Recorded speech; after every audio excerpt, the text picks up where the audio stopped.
સુરતથી સમાચાર સુરતના ડિંડોલીના નવાગામ વિસ્તારમાંથી ડોક્ટરની ડિગ્રી વિનાના 6 બોગસ તબીબ ઝડપાતા ખળભળાટ મચ્યો। ડોક્ટર બની લોકોના આરોગ્ય સાથે ચેડા કરતા તમામ મુન્નાભાઈ એમબીબીએસ વિરુદ્ધ ડિંડોલી પોલીસે કાર્યવાહી કરી છે। અહીં ચોંકાવનારી બાબત એ છે કે આ તમામ ઝોલાછાપ ડોક્ટર પહેલા દવાખાનામાં પિયુનની નોકરી કરતા હતા, ત્યારબાદ તેમણે પોતાની બોગસ ક્લિનિક ખોલી હોવાનું પોલીસ તપાસમાં ખુલાસો થયો।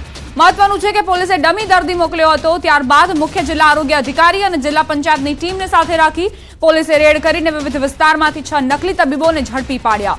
પોલીસે મૂળ મહારાષ્ટ્ર, બિહાર અને ઉત્તર પ્રદેશ સહિતના રાજ્યોના વતની બોગસ તબીબોની ધરપકડ કરીને તેમની પાસેનો એલોપેથિક દવાઓનો જથ્થો પણ કબજે કર્યો છે।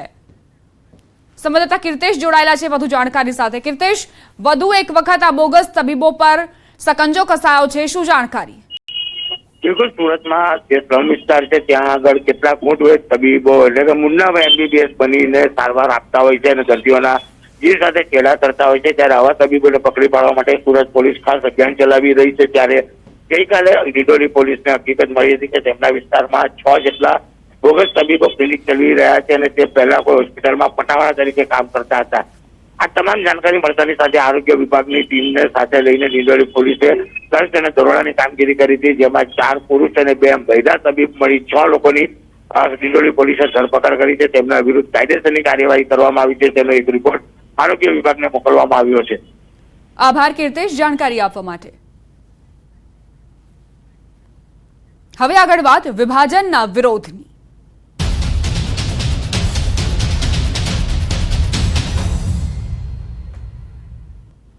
બનાસકાંઠાના વિભાજનનો વિવાદ વધુ વકર્યો છે। કાંકરેજ વિસ્તારને થરાદમાં સમાવાતા વિરોધ નોંધાવાયો છે। ભાજપ નેતાએ સીએમને પત્ર લખ્યો, કાંકરેજને બનાસકાંઠા જિલ્લામાં રાખવા માંગ કરાઈ। કાંકરેજ ભાજપના પીઢ નેતા અને પૂર્વ એપીએમસીના ચેરમેન અણદાભાઈ પટેલે પત્ર લખ્યો। મુખ્યમંત્રીને પત્ર લખી કાંકરેજ તાલુકાના બનાસકાંઠા જિલ્લામાં યથાવત રાખવા માંગ કરાઈ। કાંકરેજ તાલુકાના ધાનેરા અને થરાદ સુધી જવામાં 100 કિલોમીટરનું અંતર થાય છે। બેંક, ડેરી અને જિલ્લાની સંસ્થાઓ પાલનપુરમાં આવેલી હોવાથી કાંકરેજ તાલુકાના બનાસકાંઠા જિલ્લામાં જ રાખવા માંગ કરવામાં આવી છે। બનાસકાંઠા જિલ્લાના વિભાજનને લઈ વિરોધ યથાવત। કાંકરેજના થરામાં લોકો દ્વારા વિરોધ નોંધાવાયો।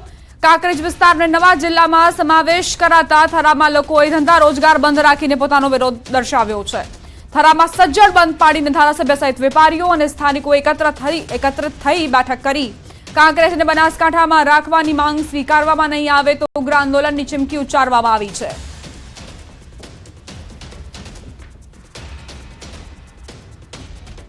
આગળ વાત કરીએ સુરક્ષિત ઉજવણીની।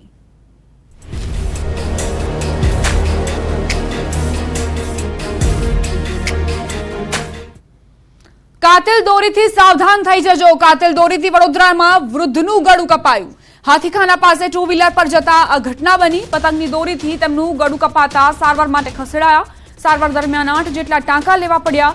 પતિ પત્ની 2 વ્હીલર પર વારાસિયાથી હાથીખાના તરફ જઈ રહ્યા હતા અને પરત ફરતા સમયે રસ્તા પર પતંગનો દોરો આવી જતા ગળાના ભાગે તેમને ગંભીર ઈજા થઈ હતી।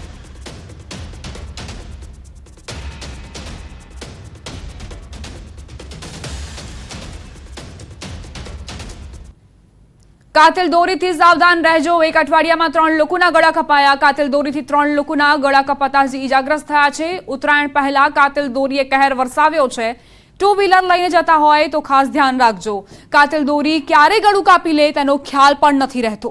ત્યારે વડોદરામાં એક વૃદ્ધા તેમની પત્ની સાથે બાઇક લઈને જતા હતા અને અચાનક દોરી ગળામાં આવી ગઈ અને ગળું કપાઈ ગયું। તાત્કાલિક સારવાર અર્થે ખસેડાતા જ 8 જેટલા ટાંકા લેવા પડ્યા।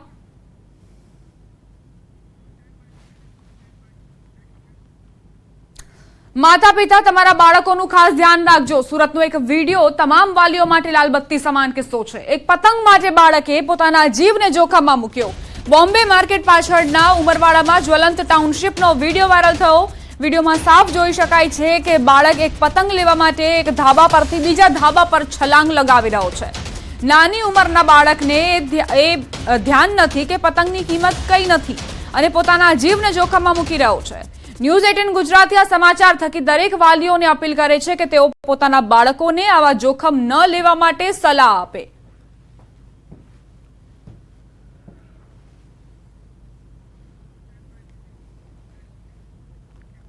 મોરબીમાં અસામાજિક તત્વો બેફામ બન્યા છે। સામાન્ય બાબતમાં રંગપરમાં આતંક મચાવવામાં આવ્યો।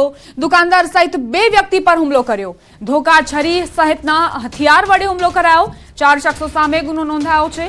મોરબી તાલુકા પોલીસે ગુનો નોંધીને તપાસ શરૂ કરી છે। મોરબીમાં અસામાજિક તત્વો બેફામ બન્યા છે। સામાન્ય બાબતમાં રંગપરમાં અસામાજિક તત્વોએ કઈ રીતે આતંક મચાવ્યો તેના સીસીટીવી ફૂટેજ પણ સામે આવ્યા છે।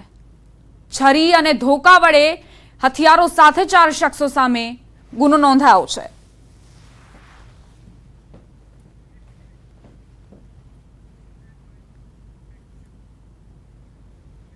સમાચાર બનાસકાંઠાથી પ્રાપ્ત થઈ રહ્યા છે, જ્યાં કારમાં આગ બાદ મોત મામલે ખુલાસો। વડગામના ધનપુરા નજીક કારમાં આગ લાગી હતી। કારમાં આગ લાગ્યા બાદ મોત અંગે સૌથી મોટો ખુલાસો, એકની હત્યા કરીને કારમાં સળગાવી દેવાયો હતો। અમીરગઢના યુવકની હત્યા કરી તેને સળગાવી દેવાયો હતો। હત્યારાએ હત્યા પહેલા ઢેલાણાના સ્મશાનમાંથી રમેશ સોલંકી નામના વ્યક્તિ અને એક મહિલાનું હાડપિંજર બહાર નીકાળ્યું હતું, પરંતુ પોસ્ટમોર્ટમમાં લાશ સળગાવી હોવાની ખબર પડી જશે તે શંકાએ અમીરગઢના એક વ્યક્તિનું અપહરણ કરીને તેને સળગાવી દીધો। ઢેલાણાના ભગવાનસિંહ રાજપૂત નામના એક વ્યક્તિએ પોતાના વિમાનની રમક પકવવા માટે આ આખું ષડયંત્ર રચ્યું હતું। જોકે આરોપી હજુ પણ પોલીસ ગિરફ્તથી દૂર છે।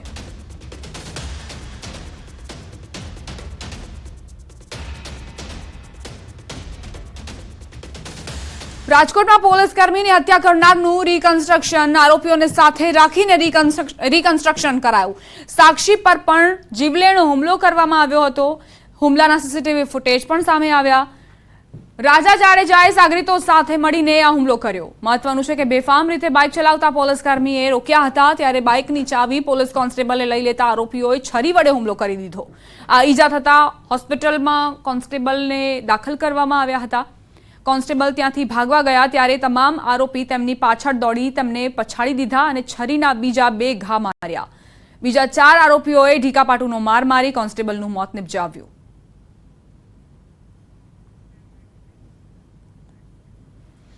રાજકોટમાં વક્ફ બોર્ડના નામે દુકાનો બંધ કરાવનાર 9 શખ્સોની ધરપકડ કરાઈ। દુકાનોમાંથી સામાન બહાર ફેંકી તાળા માર્યા હતા। નવાબ મસ્જિદ ટ્રસ્ટના ટ્રસ્ટી ફારૂક મુસાણી સહિત 9ની ધરપકડ કરાઈ।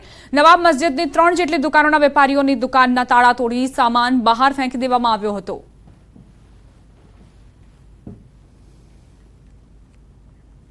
ઓડિશામાં ગેંગરેપ બાદ હત્યા કેસમાં સુરત પોલીસની મદદથી ગુનાનો ભેદ ઉકેલાયો। ગુજરાત તથા ઓડિશા પોલીસના કોર્ડિનેશનના આધારે અતિ ગંભીર ગેંગરેપના બ્લાઇન્ડ કેસને ડિટેક્ટ કરવામાં સફળતા મળી છે, અને તે પણ એક ટેલરની ચિઠ્ઠીના કારણે। સમગ્ર બનાવની વાત કરીએ તો ઓડિશાના ભુવનેશ્વર કટક વિસ્તારમાં કથજોડી નદીના કિનારા પાસેથી મૃત હાલતમાં અજાણી મહિલાનો મૃતદેહ મળી આવ્યો હતો, જે મૃતદેહ પરના નિશાનના આધારે મહિલા સાથે ગેંગરેપ કરી હત્યા કરી હોવાનું બહાર આવ્યું, જે આધારે પોલીસ દ્વારા ગુનો દાખલ કરી આ મામલે તપાસ શરૂ કરાઈ। મહિલાના હાથ ઉપરના ટેટુના આધારે પણ તપાસ કરાતા કોઈ સફળતા નહોતી મળી। આ દરમિયાન પોલીસને ઘટના સ્થળેથી લોહીના નિશાનવાળું એક પેન્ટ મળી આવ્યું, જેના પર ટેલરની દુકાનનું નામ તથા ગુજરાતી ભાષામાં પેન્ટના મેજરમેન્ટના આંકડા લખેલ કાપલી મળી હતી, જેના આધારે ઓડિશા પોલીસ સુરત પહોંચી અને સ્થાનિક પોલીસની મદદથી ટેલરની દુકાન શોધી તેના સીસીટીવીની તપાસ કરી હતી, જેમાં કપડાં સીવડાવનારની ઓળખ કરી પોલીસે 3 આરોપીને ઝડપી પાડ્યા, જેની પૂછપરછમાં ગેંગરેપ બાદ પેન્ટ ત્યાં ફેંકી દીધા હોવાનું સામે આવ્યું। આરોપીઓ મૂળ ઓડિશાના હોવાનો ખુલાસો થયો છે। આ રીતે 2 રાજ્યોની પોલીસ વચ્ચેના સમન્વયનું એક ઉત્કર્ષ ઉદાહરણ જોવા મળ્યું।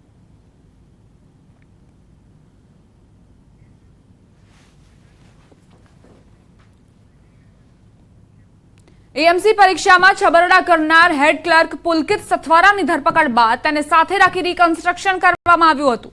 એએમસી મુખ્ય કચેરીમાં પોલીસે પુલકિતને સાથે રાખીને જરૂરી ડોક્યુમેન્ટ અને કમ્પ્યુટર ડેટા કબજે કર્યા હતા। એએમસીની સેન્ટ્રલ ઓફિસમાં કમ્પ્યુટરમાં પરિણામમાં છેડછાડ કરાઈ હતી, જેના આધારે 3 વ્યક્તિઓને એએમસીમાં ટેકનિકલ સુપરવાઇઝરની નોકરી મળી હતી। આ મામલે કારંજ પોલીસ મથકમાં ફરિયાદ નોંધાઈ છે।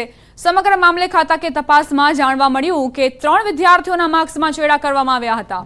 હાલ સમગ્ર મામલે પોલીસ વિવિધ એંગલથી તપાસ કરી રહી છે। આગળની તપાસમાં ચોંકાવનારા ખુલાસા થાય તેવી પૂરેપૂરી શક્યતા છે। 3 કેન્ડિડેટ્સ ને જે એમના માર્ક્સમાં ચેડા થયેલા છે એ જે એનો મેઇન હેડ ક્લાર્ક છે પુલકિત કરીને, એ પુલકિતના લોગિનથી જ આ થયેલું હોય પ્રાઇમા ફેસી જે શરૂઆત છે એમાં આપણે આ પુલકિતને અત્યારે અરેસ્ટ કરેલ છે અને આગળની તપાસ હાલ ચાલી રહી છે. જંત્રી અંગે બોલ્યા મુખ્યમંત્રી ભૂપેન્દ્ર પટેલ. જંત્રી મામલે કોઈ ચિંતા ન કરતા, રજૂઆત કરો, સારી રીતે આપણે આગળ વધીશું. ડેવલપર તરીકે જવાબદારી સારી રીતે નિભાવો છો તો અમે સરકાર તરીકે પડખે છીએ. અફોર્ડેબલ હાઉસિંગ બિલ્ડરો ભૂલી ગયા છે. મુખ્યમંત્રીને ગુજરાતના બિલ્ડરોને ટકો, નાના મકાનો તૈયાર કરો, સામાન્ય લોકો ખરીદી શકે એવા મકાન તૈયાર કરો. 1 BHK 2 BHK મકાન તૈયાર કરો. અહીંયાથી બધાએ થોડું રિલેક્સ કરી દીધું છે અને હું થોડું વધારે રિલેક્સ કરી દઉં કે કોઈ ચિંતા ના કરશો.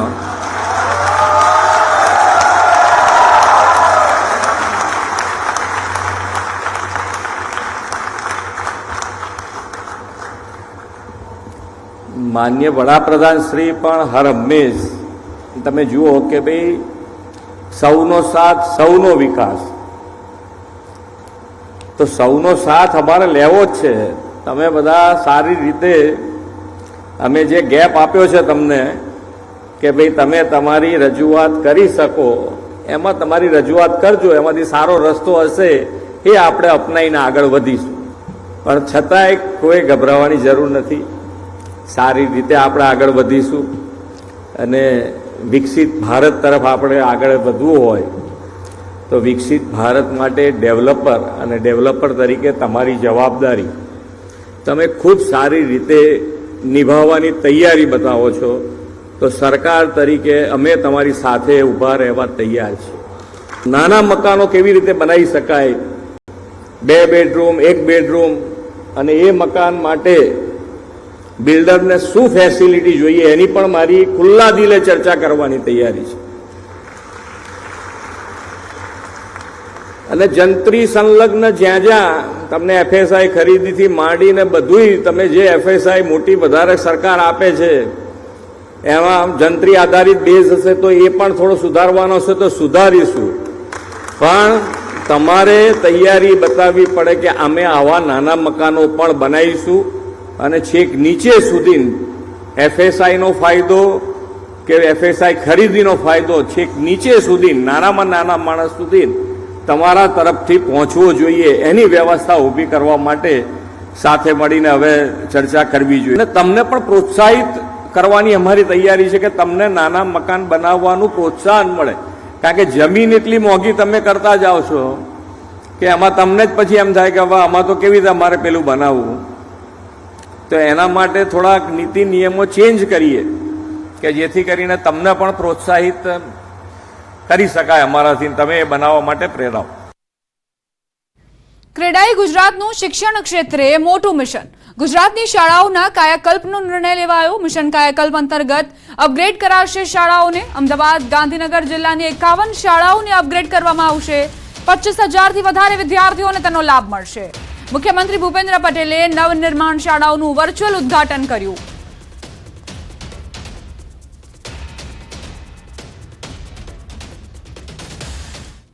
દ્વારકા મંદિર નજીક દર્શનાર્થીઓને લાઇન વચ્ચે આખલો ઘૂસી જતા દોડધામ મચી ગઈ. દ્વારકા મંદિરની નજીક છેલ્લા કેટલાય સમયથી રખડતા પશુઓનો ત્રાસ વધી રહ્યો છે. દર્શન માટે લાઇનમાં ઉભેલા ભક્તો વચ્ચે આખલો ઘૂસી જતા દોડધામ મચી ગઈ. રખડતા પશુઓ સામે કાર્યવાહી ન થતા યાત્રીઓમાં પણ રોષ જોવા મળી રહ્યો છે. તો કઈ રીતે દ્વારકામાં રખડતા ઢોરે આતંક મચાવ્યો છે તેના વિડીયો પણ સામે આવ્યા. ભીડ હતી, ભક્તોનો ધસારો વધુ પ્રમાણમાં હતો અને તે વચ્ચે આખલો ઘૂસી જતા જ અફરાતફરીનો માહોલ સર્જાયો. વારંવાર આવા વિડીયો સામે આવતા હોય છે તેમ છતાં પણ પ્રશાસન નિંદ્રાધીન છે. કોઈ જ કાર્યવાહી નથી થતી જેના કારણે લોકોને ભોગ બનવું પડે છે. વ્યસન મુક્તિને લઈ અનોખી પહેલ સામે આવી જે સમગ્ર દેશ માટે પ્રેરણારૂપ સાબિત થઈ શકે છે.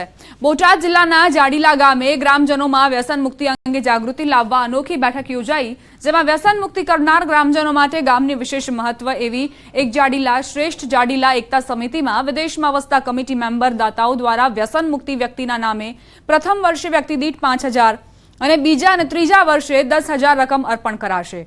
જે રકમ કમિટી દ્વારા ગામના વિકાસ કાર્યોમાં અર્પણ થશે.